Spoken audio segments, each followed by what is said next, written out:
stop managing your emotions. In this video, I'm going to share with you 3 key ways to help you process your emotions in a way that's much more helpful than traditional advice, because when it comes to business, the usual advice of mindfulness, meditation, presence, everything else doesn't always work when you're in meetings dealing with demanding clients at odd hours. So I want to share with you 3 different techniques that are going to help support you that you might not be doing right now. And the reason why this piece is important is because traditional advice normally talks around this in isolation. There's certain factors that mean that this advice will work wonders and work brilliantly. Like if you got a really easy job, maybe cushy, maybe you're at a certain level and you're not climbing that ladder, maybe you're all right where you are at. Maybe there's no real pressure right now. Maybe you are emotionally regulated and you're an emotionally regulated person, so the pressure doesn't necessarily impact you. And maybe also you have a different way of different experience, different graph that you've had to go through. I know for myself, I've had to run multiple businesses at the same time, as well as have a 9 to 5, and have side hustles in between and have a family. So I've learned the hard way that some of the advice that has been given doesn't necessarily work for me because of these different elements. And so I want to share with you 3 different things that might work a little bit better. The first one is the rage folder technique. First of all, you're going to create a folder, go into your Google Drive and create a folder, and you're going to call it the first drafts or processing folder in your documents, right? You're going to create a doc and you're going to draft out those emotional emails you want to send or emotional conversations you want to have. You're going to be brutally honest. Here, you're going to be completely visible with your emotions. Your needs are going to get met because you're going to be able to articulate what you want to say. And then after that, you're going to analyze. You're not going to send it.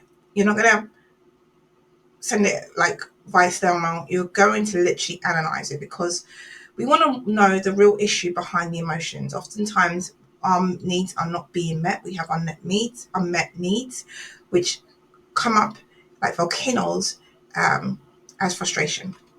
And so we want to make sure that we can analyze it. And you can normally analyze it when you've given yourself a bit of a space to do that. So rage folder technique will help with that. And then I just want to share with you how that would work in the real world. You've got a client, keeps moving deadlines, causing frustration, keeps messing around with the team. You write out your heat response in the folder. You just write. You've got this channel now. You've got this space to do it. Some people might be using ChatGPT to do it, which is fantastic. But when you're able to do it in maybe a centralized place, because sometimes your conversation can get lost, you can use your cognition to figure out what is going on. What is going on with me right now. And then you basically will be able to identify the challenges. Actually, maybe the clients don't have an understanding about project timeline impacts and how that impacts projects and team members and our organization. And so before we even move on, you can see the difference this is probably make. You'll be able to see the real problem. You'll be able to see, actually, I've been able to process this and I've been able to use my emotional intelligence from my regulated space to really find the problem here, and then have a conversation with the client at a much more regulated place, much more calm space, without having to ruin that relationship. Okay, the second one is called the preview test strategy. First thing you're going to do, you're going to email yourself before important meetings or calls. Bear with me, right? Email yourself before those important meetings or calls. Then you're going to describe the outcome. You're going to write out how you want to be remembered after the meeting. It's like future pacing, right? Send myself an email. I've described how I want to be remembered after the meeting, and then I'm going to create a future memory. So this basically means my brain gets to play the long game, because I've created this future memory of who I am post-meeting. And then when I show up at this meeting or this call, I'm in complete alignment based on the outcome that I said before.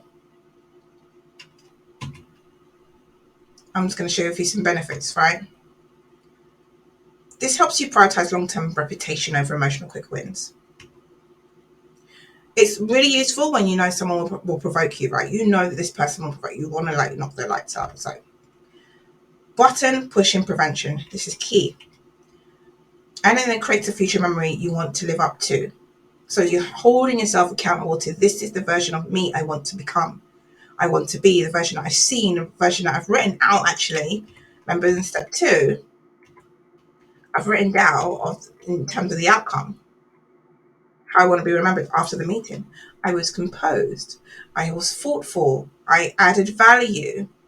I allowed others to share their insights. All of the things, right? So great benefits to this. And number 3, the pressure release valve concept, right? You need to find your person. Someone in the business trenches who truly understands your challenges, right? We're not talking about maybe somebody that will say, yeah, but we're talking about somebody who truly understands your challenges. You're going to make a pact with them. You're going to agree on a signal for when you need to vent without advice. I don't want advice. I just want to vent. I just want to talk about what they talk about. I don't want you to tell me how right or wrong. I just need to vent without advice. And then we're going to allow each other brief, judgment-free venting sessions. There's going to be no coaching here. No one's going to be coaching you out of it. This is literally for you to be able to get the thing off the chest. This 5-minute vent is so, so important. Because oftentimes we need our emotions to be validated, but sometimes we just need to be heard without advice. And why you need it? Because, well, this isn't about personal relationships or friendships. You need to find something for your partner. It helps with understanding, and it helps knowing that someone's in a sort of similar situation, similar business situation, and also gives you the outlet before making important decisions. And it's all about listening. We're not problem solving here. We're just listening. If you want to do whatever you do want to do after that 5 minutes, is up to you. But it's just having that pressure release valve. So how do you implement all these? Well, choose one. Rage folder, preview test, or pressure valve release. Choose one. Implement your chosen strategy immediately, not tomorrow, today. You have somebody you can call on for a pressure valve. You have a Google Drive that you can start to create your rage folder. You have these things available. Preview test, you know that you've got important meetings. You know that you can send yourself that email back and the outcome. And then share your choice. Comment on which strategy you're going to try today. Really important piece. Oftentimes when I'm talking about these techniques, these strategies, the challenge is going from information to implementation. There's no transformation from information without implementation. So we need to be making sure that you are staying accountable. Put in the comments which one you are choosing today. It's not about Zen. It's not about becoming emotionless in business. This is for like real life situations and fix of business challenges. I know that there are certain things that I've blown my gasket, where I've been like, in the past, before I've discovered how to really manage and regulate my emotions, I've blown things that would have been perfect for me and my opportunities. And I just want you to have the same opportunities available to you. And this goes beyond those traditional emotional management techniques advice as well. So, share your choice. Comment on what strategy you implement today. Share your own unconventional ways of handling business emotions as well. And remember that we're all figuring this out together. So go beyond standard advice. Go beyond. Please don't come in the comments and be like, well, I just breathe and it's all good. No, nothing. We need something that is beyond standard advice in the comments only. Okay? So if this has provided any type of value, remember to like, comment, subscribe. Remember to share your choice, contribute ideas, and continue to learn together.